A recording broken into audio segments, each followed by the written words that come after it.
ده اعلى فوز اعلى فوز للاهلي على الاتحاد السكندري. ده اللي قدامنا ده يا كابتن 6-0. عماد النحاس وبركات وابو تريكه. جميل. يعني خلينا نقول النتائج الكبيره دي ما بتتكررش كتير يا كابتن مجدي في تاريخ لا الكورة.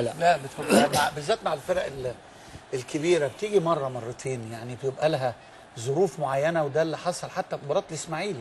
يعني مره النادي الاهلي كسب الاسماعيلي 6 برضه، فيعني كسب الزمالك 6، يعني بتبقى حاجات طفرات، يعني ما بتبقاش 95 بتاعت الاسماعيلي دي 95 بالظبط.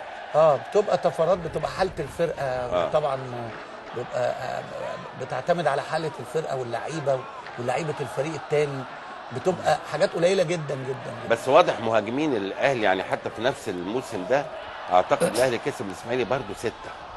ايوه 6 بالظبط زي ما انت ما انا بقول لك 95. وزي امبارح ولا اول امبارح ليفربول شوف دي طفره برضه 5-1 يعني الارسنال تخسر 5 من ليفربول، دي طفره برضه كابتن. يعني الملعب شكل الملعب والنجيله وتحركات اللعيبه دي بتدي ايحاء تاني خالص. كان بقى قبل بطولات افريقيا والملاعب أيوة كان الاهتمام بيها بالظبط. يعني الملعب يفرح كانك بتلعب في اوروبا. الملعب شكل الملعب بالجماهير بشكل اللعيبه حاجه تفرح، تخلي اللعيبه تلعب. طبعا خلي اللعيبه تلعب بالظبط. ده قلنا 6-0. عماد النحاس هدف زي ما قال الكابتن حسن شحاته، و3 اهداف لمحمد بركات، وهدفين لابو تريكه. وفي بقى 2003 يا كابتن كان الاتحاد فاز على النادي الاهلي 3-2 في اسكندريه. خلي بالك من اللعبه دي وهم طالعين بره بيحتفلوا، الاتحاد سنتر وهاجم.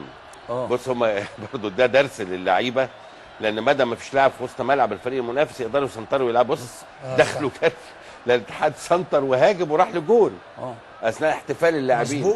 مظبوط دي من الاخطاء اللي يعني لازم اللعيبه تبقى واخده بالها منها جدا. حارس المرمى الجبار ده عصام الحضري.